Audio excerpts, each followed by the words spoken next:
দেশে আদালত ও আইনজীবীদের নিরাপত্তা নিশ্চিতের নির্দেশ।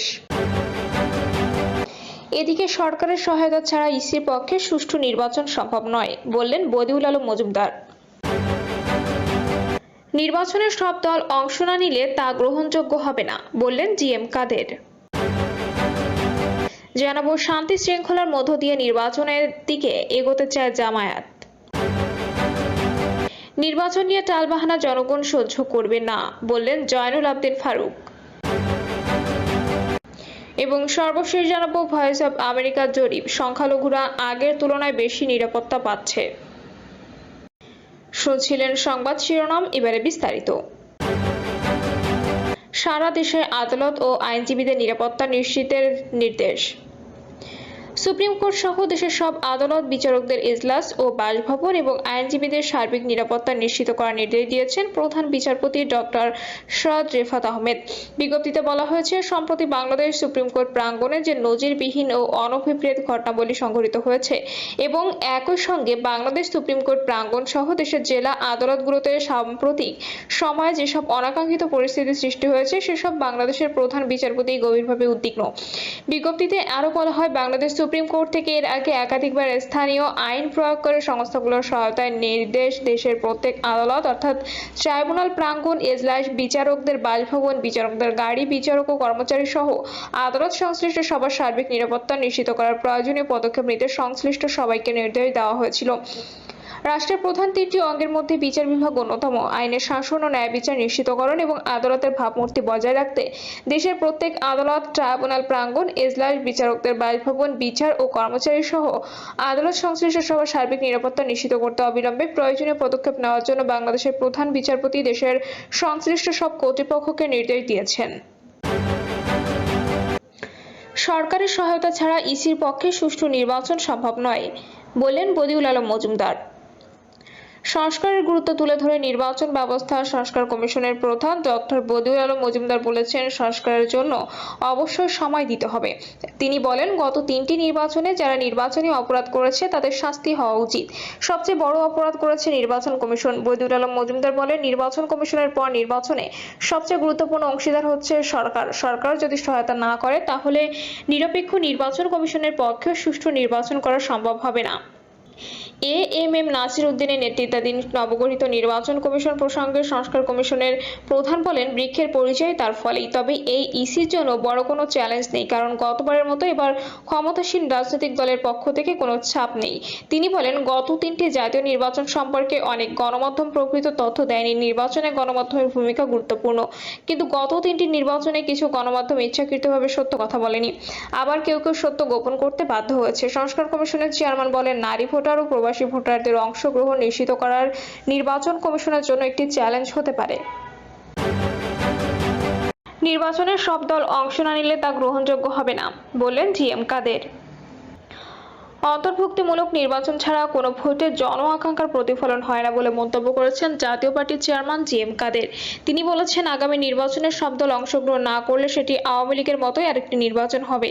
জনগণ ও বিশ্ববাসীর কাছে সেটি গ্রহণযোগ্য নির্বাচন হবে না। সংবাদ সম্মেলনে সংবিধান সংস্কারে নিজেদের প্রস্তাব তুলে ধরেন জাপা চেয়ারম্যান। দলটি একক ব্যক্তি বা প্রধানমন্ত্রী কেন্দ্রীভূত নিয়ন্ত্রণ কমাতে সাংবিধানিক কাঠামো সংস্কার, 75 সংশোধনী বাতিল, তত্ত্বাবধায়ক সরকার ব্যবস্থা পুনর্বহাল সহ 19টি প্রস্তাব তুলে ধরে। জাপা সুপারিশ বা প্রস্তাবে বলা হয়, সরকারি দলের প্রধান ও প্রধানমন্ত্রী একই ব্যক্তি না হওয়ার বিধান সংবিধানে সংযোজন করতে হবে। সংসদ সদস্যদের সংসদের নিজ দলীয় সিদ্ধান্তের বাইরে ভোট দেওয়ার সুযোগ রাখতে হবে, তবে তারা সেটি করতে পারবেন যখন দলীয় এমপিদের মধ্যে সুস্পষ্ট বিভাজন দেখা যাবে এবং কমপক্ষে দলীয় এমপিদের 1/3 দলীয় সিদ্ধান্তের বিরুদ্ধে অবস্থান নেবে। শান্তি শৃঙ্খলার মধ্য দিয়ে নির্বাচনের দিকে এগোতে চায় জামায়াত।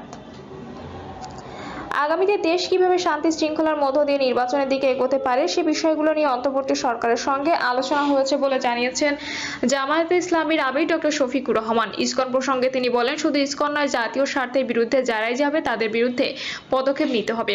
দলমত ধর্মে ভিন্নতা থাকবে, এটা স্বাভাবিক, কিন্তু জাতীয় স্বার্থে আমরা যেন একমত থাকতে পারি।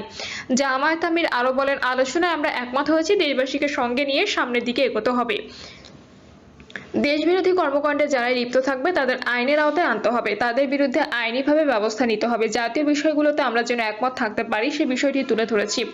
ডক্টর শফিকুল বলেন, এই দেশ আমাদের সবার, সব ধর্মের মানুষ এক হয়ে ঐক্যবদ্ধ থেকে প্রশাসনে কিভাবে গতি আনা যায় সে বিষয়ে আলোচনা হয়েছে।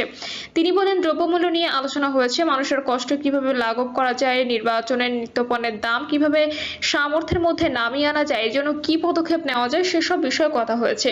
আসন্ন রমজানে অসাধু ব্যবসায়ীরা যেন বাজারে কৃত্রিম সংকট সৃষ্টি করতে না পারে সে আলোচনা হয়েছে। দেশে সাম্প্রতিক ঘটে যাওয়া বিষয়গুলো আলোচনায় উঠে এসেছে। নির্বাচন নিয়ে টালবাহানা জনগণ সহ্য করবে না, বললেন জয়নুল আবদিন ফারুক। বিএনপি চেয়ারপারসনের উপদেষ্টা জয়নুল আবদিন ফারুক বলেছেন, ডক্টর মোহাম্মদ ইউনূস ভেগে যাওয়ার লোক নয়, সংস্কারও হবে, নির্বাচনও হবে, কিন্তু টালবাহানা জনগণ সহ্য করবে না। নির্বাচন আপনাকে দিতেই হবে, রোডম্যাপ ঘোষণা করতেই হবে। জয়নুল আবদিন ফারুক বলেন, আমাদের বিশ্বাস ডক্টর মোহাম্মদ ইউনূস কখনো বাংলার মানুষের সঙ্গে বেইমানি করতে পারে না। তবে যারা বেইমানি করার জন্য প্রস্তুতি নিচ্ছে, প্রধান উপদেষ্টা অনতিবিলম্বে তাদের বের করে দিন। প্রধান উপদেষ্টাকে উদ্দেশ্য করে তিনি বলেন, বিগত 15 বছর ধরে যেসব দল আন্দোলন করেছে তারা সবাই আপনার সঙ্গে আছে। শুধু আওয়ামী লীগ নেই, আওয়ামী লীগকে পুনর্বাসন করবেন কি করবেন না সেটা জনগণ সিদ্ধান্ত নেবে। যারা জনগণের প্রতিনিধি নির্বাচিত হবে তারা এই সিদ্ধান্ত নেবে। শেখ হাসিনা অন্তর্বর্তী সরকারের বিরুদ্ধে ষড়যন্ত্র করছে মন্তব্য করে জয়নুল আবদিন ফারুক বলেন, এই সরকার জনগণের সরকার, আপনার আমার সরকার, সংস্কার করে একটি সুষ্ঠু নির্বাচন দেওয়ার সরকার। যদি গণতন্ত্র সপক্ষের লোক হতে দুর্নীতি, ব্যাংক লুট না করতেন তাহলে জনগণ আপনাকে গ্রহণ করত। ভয়েস অব আমেরিকার জরিপ, সংখ্যালঘুরা আগের তুলনায় বেশি নিরাপত্তা পাচ্ছে। গত 5ই আগস্ট ছাত্র জনতার অভ্যুত্থানে শেখ হাসিনা সরকারের পতনের পর দেশে আইন শৃঙ্খলা পরিস্থিতি ঠিক রাখতে চ্যালেঞ্জের মুখে পড়েছে অন্তর্বর্তী সরকার। বিশেষ করে সংখ্যালঘু সম্প্রদায়ের নিরাপত্তা নিয়ে নানা আলোচনায় আইন শৃঙ্খলা বাহিনীকে কঠিন পরীক্ষার মধ্য দিয়ে যেতে হচ্ছে। এই কঠিন পরীক্ষা অন্তর্বর্তী সরকার ও আইন শৃঙ্খলা বাহিনী আপাতত সন্তোষের জায়গায় আছে বলে ভয়েস অব আমেরিকার একটি জরিপে উঠে এসেছে।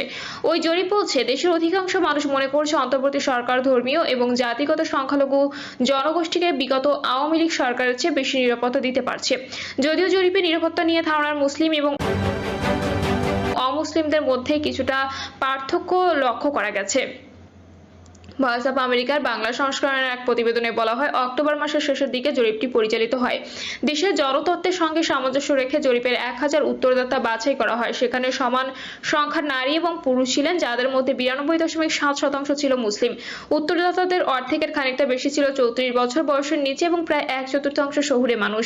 জরিপে উত্তরদাতাদের অন্তর্বর্তী সরকারের আমলের সঙ্গে ক্ষমতাচ্যুত প্রধানমন্ত্রী শেখ হাসিনা শাসনের তুলনা করতে বলা হয়। এতে দেখা গেছে 64.1% উত্তরদাতা মনে করেন আওয়ামী লীগ সরকারের আমলের তুলনায় অন্তর্বর্তী সরকার ধর্মীয় এবং জাতিগত সংখ্যালঘু জনগোষ্ঠীকে বেশি নিরাপত্তা দিচ্ছে। মাত্র 15.3% মনে করেন বর্তমান সরকার সংখ্যালঘুদের জন্য আগের চেয়ে খারাপ নিরাপত্তা দিচ্ছে এবং 17.9% মনে করেন